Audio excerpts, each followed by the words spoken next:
الحمد لله الذي فضل سيدنا ومولانا محمدا صلى الله عليه وسلم على العالمين جميعا وأقامه يوم القيامة للمذنبين المتلوثين الخطائين الهالكين شفيعا وصلى الله تبارك وتعالى عليه وعلى كل من هو محبوب ومرضي لديه صلاة تبقى وتدوم بدوام الملك الحي القيوم ونشهد أن لا إله إلا الله وحده لا شريك له ونشهد أن سيدنا ونبينا ومولانا محمدا عبده ورسوله أما بعد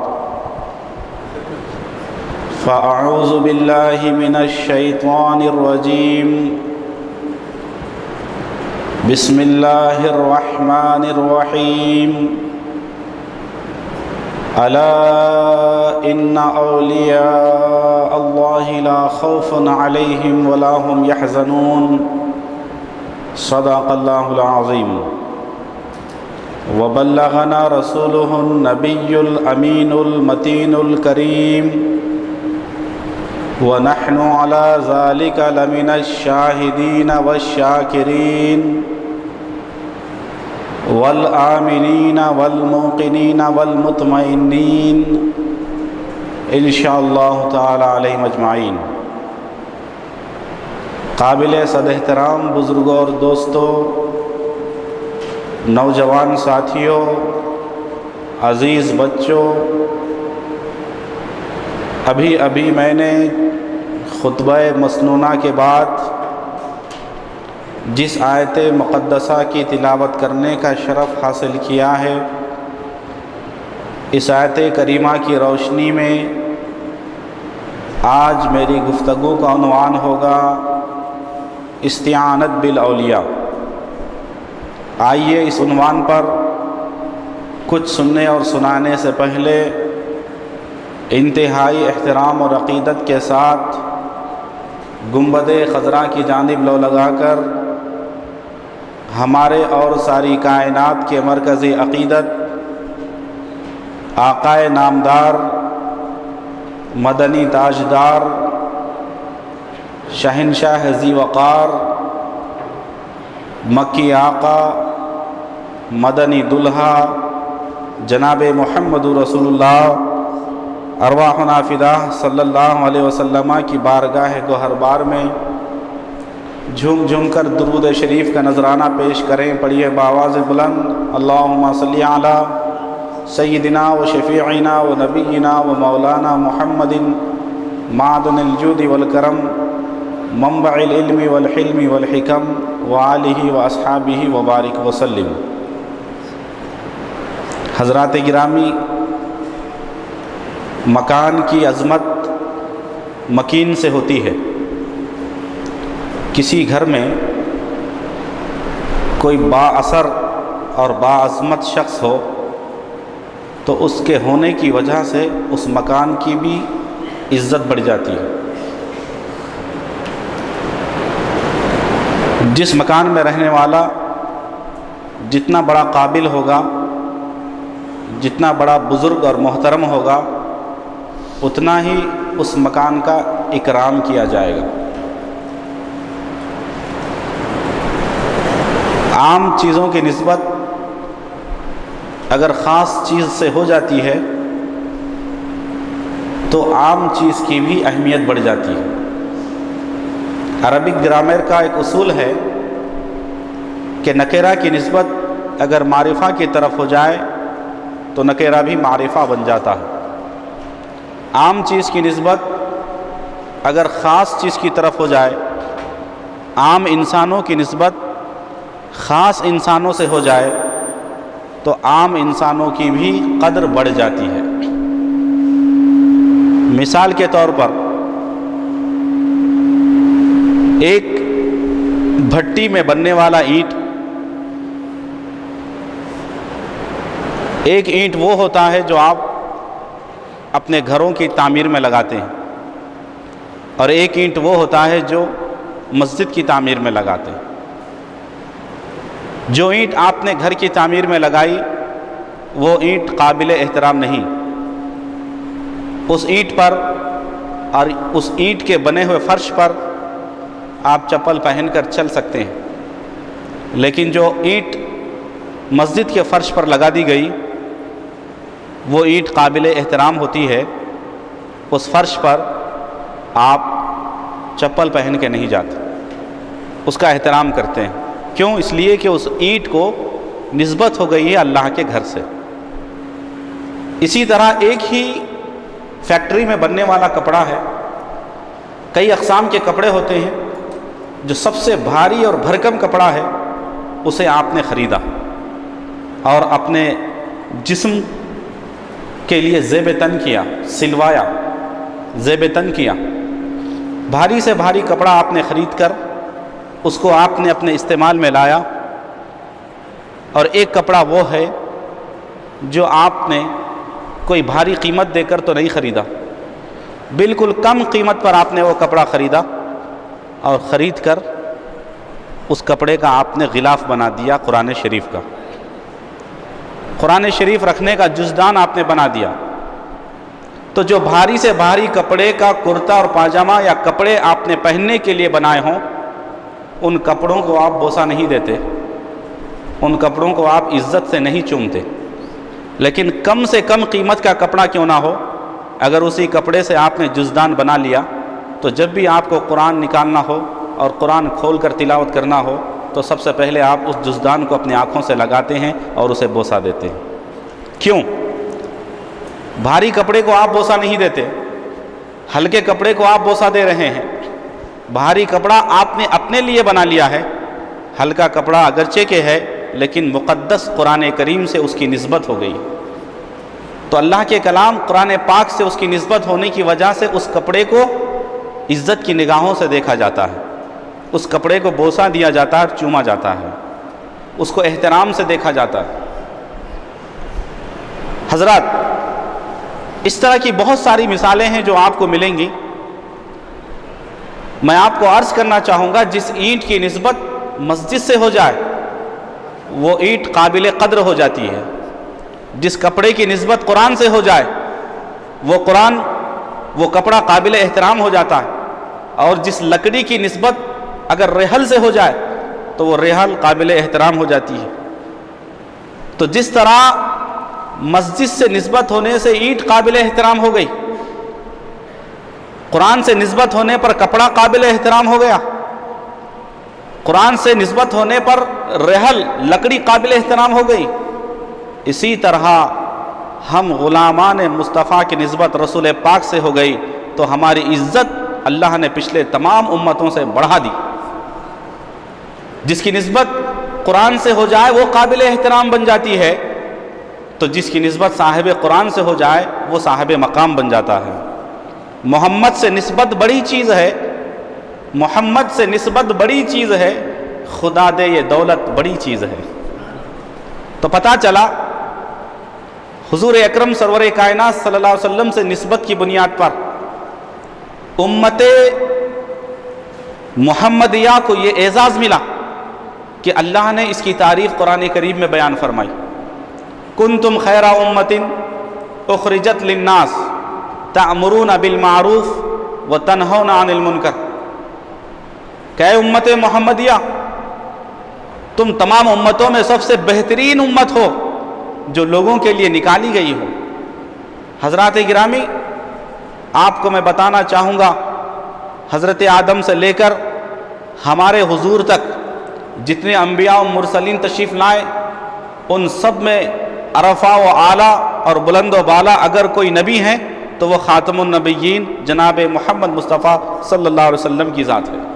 وہ ہمارے پیارے آقا صلی اللہ علیہ وسلم کی ذات جو تمام نبیوں میں عرفہ و اعلیٰ، حضور اکرم صلی اللہ علیہ وسلم کی امت تمام امتوں میں عرفہ و اعلیٰ، اسی طرح حضور اکرم صلی اللہ علیہ وسلم کی امت کے ولی تمام امتوں کے ولیوں میں سب سے عرفہ و اعلیٰ۔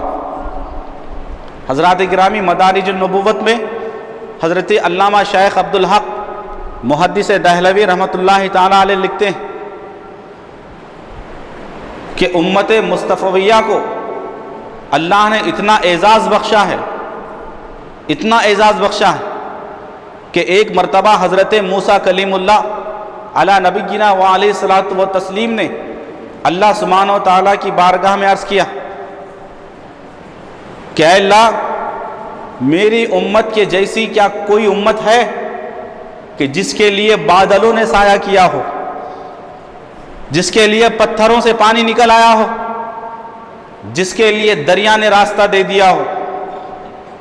فخر کے طور پر حضرت موسیٰ کلیم اللہ کی بارگاہ میں عرض کرتے ہیں کہ اے اللہ، میری امت کی جیسی کیا کوئی دوسری امت بھی تو نے بنائی؟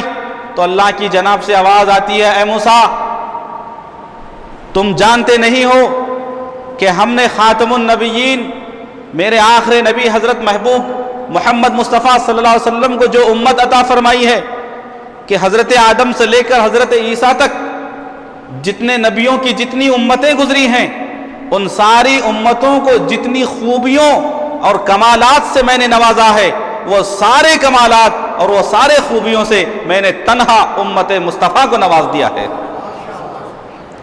یہ اعزاز ہے، یہ مرتبہ ہے۔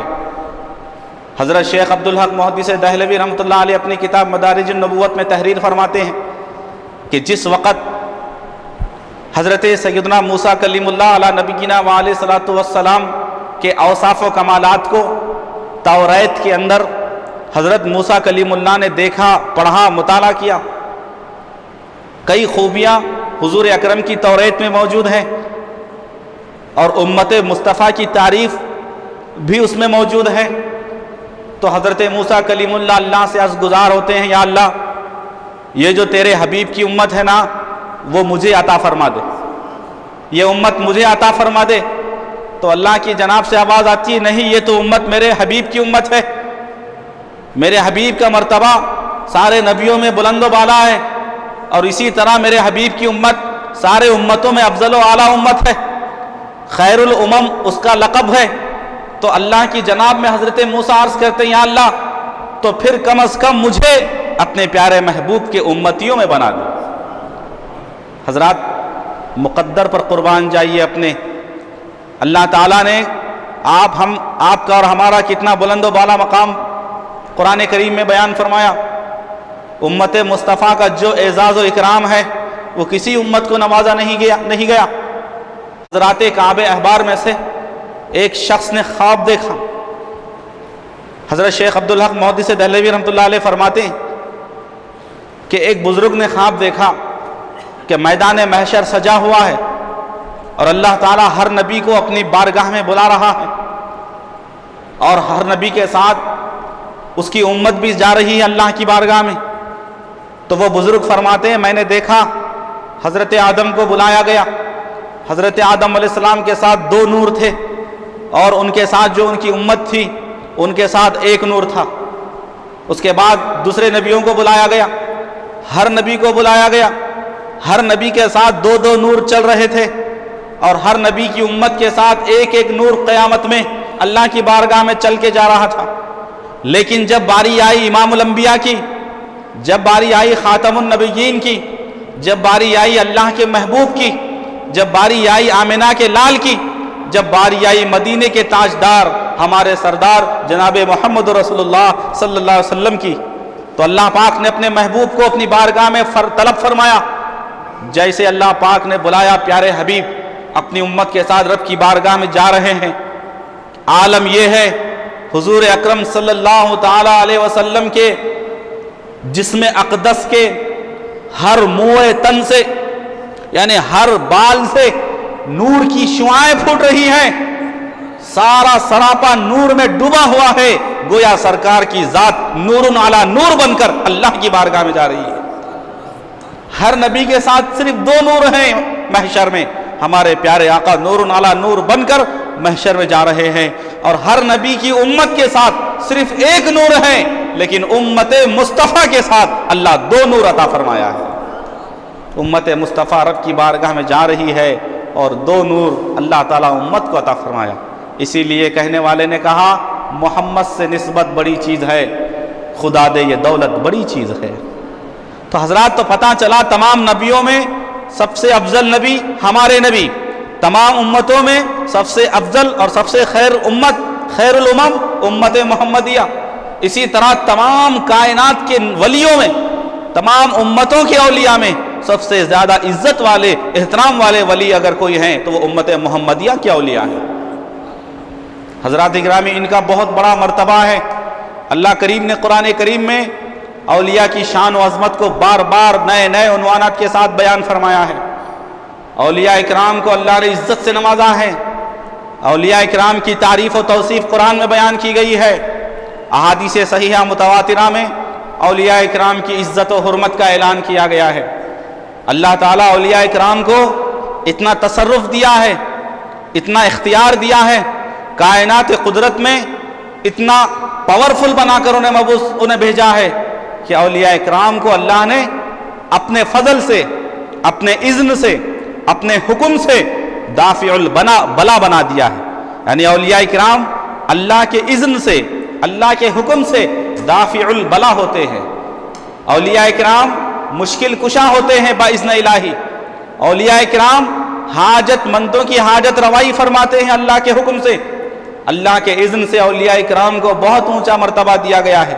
لوگ کہتے ہیں اللہ کے سوا کوئی مددگار نہیں ہوتا، میں کہتا ہوں اللہ کے اذن سے اولیاء کاملین مددگار ہوتے ہیں مومنین کے۔ اولیاء کاملین مدد کرتے ہیں، اولیاء کاملین حاجت روائی فرماتے ہیں۔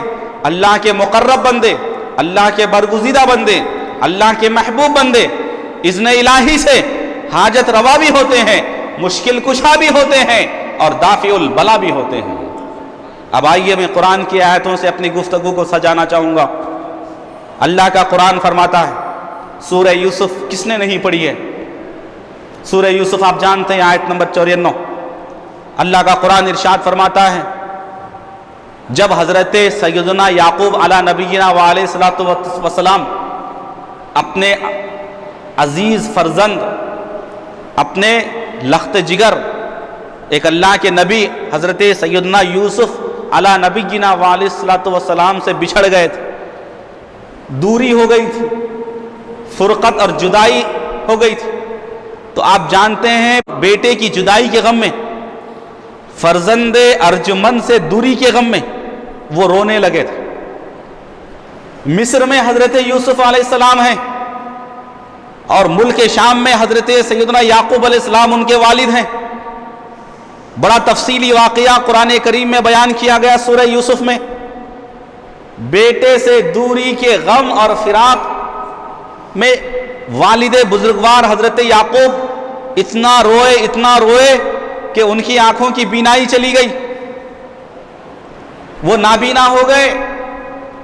قربان جائیے، حضرت یوسف علیہ السلام کو جب اس بات کا علم ہوا تو حضرت یوسف علیہ السلام نے اپنا کرتا نکال کر کے بھیجا، کہا کہ اس کرتے کو لے جاؤ اور میرے والد بزرگوار کے چہرے پہ ڈال دو، اس کرتے کو ڈالنے کی برکت سے میرے والد بزرگوار کو بینائی واپس آ جائے گی۔ اللہ اکبر۔ قرآن کہتا ہے فلما جاء البشیر، کہ جب خوشخبری سنانے والا آیا اور حضرت یوسف علیہ السلام کے اس مبارک کرتے کو حضرت سیدنا یعقوب علیہ السلام کے چہرے مبارک پہ ڈالا، جیسے ہی کرتے کا ڈالنا تھا کہ حضرت یعقوب علیہ السلام کی بینائی واپس آ گئی۔ وہ دیکھنے لگے، اس کرتے میں اپنے بیٹے کی خوشبو محسوس کر کے خوش ہو گئے اور ان کی گمشدہ بینائی واپس آ گئی۔ حضرات گرامی، قرآن کریم کی آیت بتا رہی ہے بینائی کا دینے والا اللہ تعالیٰ ہے، بینائی کو عطا کرنے والا اللہ ہی ہے، لیکن کیا بات ہے کہ بینائی عطا ہو رہی ہے مگر یوسف علیہ السلام کے کرتے کے وسیلے سے عطا ہو رہی ہے۔ یوسف علیہ السلام وہ اللہ کے محبوب نبی، وہ اللہ کے برگزیدہ بندے، کہ اس بندے کے جسم سے، اس محبوب نبی کے جسم سے جو کرتا مس ہو گیا ہے، اس کے اندر اللہ نے اتنی تاثیر عطا فرما دی کہ وہ کرتا یعقوب علیہ السلام کے چہرے پہ ڈالا جا رہا ہے اور اس کرتے کی برکت سے ان کی کھوئی ہوئی بینائی واپس آ رہی ہے۔ تو پتہ چلا کہ اللہ کے اذن سے اللہ کے محبوب بندے حاجت روائی کرتے ہیں، مشکل کشائی کرتے ہیں۔ حضرت یعقوب علیہ السلام بینائی سے محروم ہو کر جس مشکل میں مبتلا ہو گئے تھے، حضرت یوسف علیہ السلام نے اپنے ابا جان کی مدد فرمائی، ان کی حاجت روائی فرمائی اور ان کی بینائی کو اپنے کرتے کے وسیلے سے لوٹا دیا۔ تو اللہ تعالیٰ اپنے محبوبوں کو اتنا پاور دیتا ہے، اللہ تعالیٰ اپنے خاص بندوں کو اتنی تاثیر دیتا ہے کہ وہ نظام قدرت میں اللہ کی دی ہوئی طاقت و تصرف سے وہ تصرف فرماتے ہیں۔ حضرات گرامی، پتہ چلا اور اسی سورہ یوسف میں ہے کہ اللہ کے بندے کیسے ایک دوسرے کی مدد کرتے ہیں کہ جس وقت حضرت یوسف علیہ السلام کو حضرت زلیخا رضی اللہ تعالی عنہا نے 7 کوٹریوں کے اندر بند کر دیا تھا، 7 کوٹریوں کے اندر مقفل کر دیا، اور مقفل کر کے وہاں پر وہ اپنے ارادے میں کامیاب ہونا چاہتی تھی، حضرت یوسف کو اپنی جانب مائل کرنا چاہتی تھی، اور حضرت یوسف علیہ السلام بھی ارادہ کر لیتے، لیکن کیا دیکھتے ہیں کہ سامنے حضرت سیدنا یعقوب علیہ السلام جلوہ گر ہو گئے اور اشارے سے روک رہے ہیں، بیٹا زلیخا کی طرف ابھی تم کو مائل نہیں ہونا۔ جیسے ہی اپنے باپ کی مدد آئی، حضرت یوسف علیہ السلام باز آ گئے اور زلیخا اپنے ارادوں میں ناکام ہو گئی، اور جو ارادہ گناہ ہونے والا تھا اللہ تعالیٰ نے اس سے حضرت یوسف علیہ السلام کو بچا لیا۔ یہاں یہ آیت کریمہ بتا رہی ہے کہاں یوسف علیہ السلام ہیں اور کہاں یعقوب علیہ السلام ہیں، مصر کی وادیوں میں ہیں، وہ بھی 7 کوٹریوں میں ہیں، مقفل کوٹریوں میں بند ہیں۔ اس کے بعد کئی ہزار میل کے فاصلے پر ملک شام میں ان کے والد یعقوب علیہ السلام ہیں، مگر جب مصیبت کا وقت آیا، گناہ سے بچانے کا وقت آیا، قربان جائیے حضرت یعقوب علیہ السلام کی عظمتوں پر کہ وہ اپنے بیٹے کے پاس پہنچ جاتے ہیں اور اشارے سے روک دیتے ہیں۔ پتہ چلا جب بیٹے پر بلا آتی ہے تو اللہ کے محبوب بندے حضرت یعقوب علیہ السلام اپنے بیٹے کی مدد فرماتے ہیں اور گناہوں سے باز رکھتے ہیں۔ اتنی دور کے فاصلے سے لمحوں میں اشارے سے منع کر رہے ہیں، تو پتہ چلا اللہ تعالیٰ کے محبوب بندوں کو پروردگار یہ قدرت اور یہ طاقت دیتا ہے کہ وہ حاجت روائی فرماتے ہیں، وہ مصیبت کے وقت میں ایک دوسرے بندوں کی تکلیف کو دور کرتے ہیں، جس طرح یعقوب علیہ السلام نے اپنے بیٹے یوسف علیہ السلام کی مدد فرمائی۔ حضرات گرامی، اس طرح کی بے شمار آیتیں قرآن کریم میں ملیں گی۔ اللہ تعالیٰ کا قرآن سورہ مریم میں ارشاد فرماتا ہے کہ جب حضرت سیدہ مریم رضی اللہ تعالی عنہا جب تنہا تھی تو اس محراب میں حضرت جبریل علیہ السلام تشریف لائے، اور لا کر کے کیا ارشاد فرمایا؟ قرآن کہتا ہے سورہ مریم میں ہے کہ اے مریم آپ کو گھبرانے کی ضرورت نہیں ہے، میں اس لیے آیا ہوں لِأَهَبَ لَكِ غُلَامًا زَكِيًّا، کہ اے مریم میں اس لیے آیا ہوں تاکہ تمہیں ایک ستھرا بیٹا عطا کر دوں۔ کہیے سبحان اللہ۔ حضرت جبرائیل کہہ رہے ہیں حضرت مریم رضی اللہ عنہا سے کہ میں تم کو ایک بیٹا ستھرا دینے کے لیے آیا ہوں۔ بیٹا دینا تو اللہ کا کام ہے، لیکن جبرائیل کہہ رہے لِأَهَبَ لَكِ غُلَامًا زَكِيًّا، میں یہاں اس لیے آیا ہوں تاکہ ایک ستھرا بیٹا تم کو دے دوں۔ پتہ چلا اللہ کے محبوب بندے ان بندوں کی حاجت روائی کرتے ہیں جو حاجت مند ہوتے ہیں، جو ضرورت مند ہوتے ہیں۔ اللہ کے محبوبین اذن الہی سے ان حاجت مندوں کی حاجت روائی کرتے ہیں۔ انہیں ایک بیٹی کی ضرورت تھی تو اللہ کے اذن سے جبرائیل علیہ السلام نے آ کر کے انہیں بیٹا عطا فرمایا۔ حضرات گرامی، یہ کیا ہے؟ یہ قرآن کریم ہے جو فرما رہا ہے۔ فرماتا ہے اللہ کریم وَمَا كَانَ اللَّهُ لِيُعَذِّبَهُمْ وَأَنْتَ فِيهِمْ، کہ اے محبوب اللہ تعالیٰ ان کفار و مشرکین کو عذاب میں مبتلا نہیں کرے گا۔ کیوں؟ اس لیے کہ اے محبوب آپ ان کے درمیان میں جلوہ گر ہو، جب تک آپ ان کے درمیان میں جلوہ فرما رہو گے اللہ تعالیٰ ان کے اوپر عذاب نازل نہیں فرمائے گا۔ اسی طرح کفار و مشرکین پر فتح مکہ سے پہلے عذاب آنے والا تھا، تو کفار و مشرکین پر اتنا بھیانک عذاب آنے والا تھا، لیکن اللہ تعالیٰ نے قرآن کریم میں فرمایا کہ وہاں چند غریب مسلمان مکے میں تھے، ان کی بدولت اللہ نے مکے والوں پر سے، کفار و مشرکین پر سے عذاب کو ہٹا لیا۔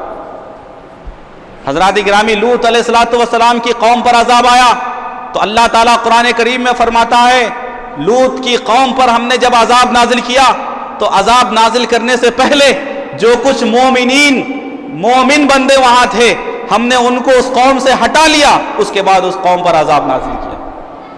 قرآن کریم کی ان آیتوں سے، قرآن کریم کے ان مختصر خلاصے سے پتہ چل رہا ہے کہ حضور اکرم سرور کائنات صلی اللہ علیہ وسلم روئے زمین پر جب تک جلوگر تھے یا آج روئے زمین میں آرام فرما رہے ہیں، حضور اکرم کی برکت سے اہل مکہ پر، کفار و مشرکین پر عذاب نازل نہیں ہو رہا ہے۔ کافروں پر عذاب کیوں نہیں آیا؟ اس لیے کہ حضور کی وجہ سے، حضور کے وسیلے سے، حضور کی وجود مبارک کی برکت سے اللہ تعالیٰ قرآن کریم میں فرما رہا ہے کہ اہل مکہ اور کافروں پر عذاب نازل نہیں کرے گا۔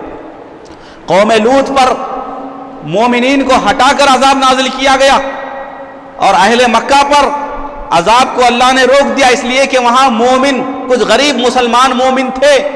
تو پتہ چلا کہ اللہ تعالیٰ مومنوں کی وجہ سے، نیک لوگوں کی برکت سے گنہگاروں پر سے عذاب کو دور فرما دیتا ہے، گنہگاروں کی حاجت روائی فرماتا ہے، گنہگاروں کی مدد فرما دیتا ہے، یہ سب نیکوں کی برکت ہے۔ تو حضرات گرامی، شیخ سعدی رحمۃ اللہ علیہ فرماتے ہیں شنیدم کے بروز امیدوار بدارا بنیکا ببخشد کریم، کہ جیسا سنا گیا ہے، حدیثوں میں ہے، قرآن میں ہے کہ جب محشر کا میدان ہوگا، نفسی نفسی کا عالم ہوگا، نہ کسی کی جان میں جان ہوگی، نہ کسی کے منہ کی پہچان ہوگی، اس وقت ہر مخلوق کو شفاعت کی حاجت ہوگی۔ اللہ سبحانہ و تعالیٰ ایسے وقت میں گنہگاروں کو، خطا کاروں کو، سیاہ کاروں کو، بدکاروں کو عذاب دوزخ سے بچا لے گا نیکوکاروں کے طفیل میں۔ سورہ نساء آیت نمبر 64 میں اللہ تعالیٰ ارشاد فرماتا ہے وَلَوْ أَنَّهُمْ إِذْ ظَلَمُوا أَنفُسَهُمْ جَاءُوكَ فَاسْتَغْفَرُوا اللَّهَ وَاسْتَغْفَرَ لَهُمُ الرَّسُولُ لَوَجَدُوا اللَّهَ تَوَّابًا رَحِيمًا، کہ اے محبوب، اگر یہ مجرم جرم کر کے، گناہ کر کے، اپنے گناہوں کی بخشش کے لیے تمہارے دربار میں اگر وہ آ جائیں اور تمہارے وسیلے سے دعا مانگے تو اے محبوب یہ لوگ تم ان کے لیے سفارش کر دو، دعا کر دو، یقیناً یہ لوگ اللہ کو بڑا توبہ قبول کرنے والا اور مہربان پائیں گے۔ پتہ چلا نبی پاک کا روضہ اطہر آج بھی گنہگاروں کے لیے حاجت روا ہے، آج بھی عیسیاں شیعاروں کے لیے مدد کر رہا ہے۔ آستان رسول وہ ہمارے لیے بہت بڑا مدد کا وسیلہ ہے کہ جہاں ہم جاتے ہیں اور قرآن کا حکم ہوتا ہے اور نبی کے وسیلہ لگاتے ہیں، اللہ تعالیٰ ہماری توبہ کو قبول فرما لیتا ہے۔ یہ قرآن کہہ رہا ہے۔ گناہوں کو بخشنا اللہ کا کام ہے، لیکن حضور اکرم صلی اللہ علیہ وسلم کے وسیلے سے گناہ بخشے جا رہے ہیں، سرکار کے توسل سے گناہ بخشے جا رہے ہیں۔ آئیے میں آپ کو بخاری اور مسلم کی متفق علیہ حدیث پاک سناؤں۔ مشکات باب ذکر یمن و شام کے چیپٹر میں یہ حدیث لکھی ہوئی ہے کہ حضور اکرم صلی اللہ علیہ وسلم نے ارشاد فرمایا کہ ملک شام میں 40 ابدال ایسے ہیں، یعنی اللہ کے نیک بندے، ولی، صالح لوگ ایسے ہیں کہ جن کی وجہ سے پوری روئے زمین پر بارش برسائی جاتی ہے، جن کے توسل میں، جن کے وسیلے سے، جن کے ریفرنس سے، جن کے وساطت سے، جن کے وجہ سے، جن کے سبب سے نبی پاک فرما رہے ہیں کہ روئے زمین پر بارش ہوتی ہے، اور انہی کی مدد سے دشمنوں پر غلبہ پایا جاتا ہے۔ اہل اللہ کی مدد، اہل اللہ کے وسیلے سے، اہل اللہ سے کو آپ ان اللہ والوں کو پکاریں گے تو ان کی برکت سے آپ اگر کسی دشمن کے مقابلے میں ہے، اللہ تعالیٰ ان نیک ولیوں کے وسیلے سے آپ کو دشمنوں پر فتح یابی عطا فرما دیتا۔ اس طرح بہت سی باتیں جو اللہ والوں کے وسیلے سے اللہ دنیا پر کرم فرما رہا ہے، اور اس طرح بہت سی احادیث صحیحہ متواترہ ہیں۔ آپ کو معلوم ہے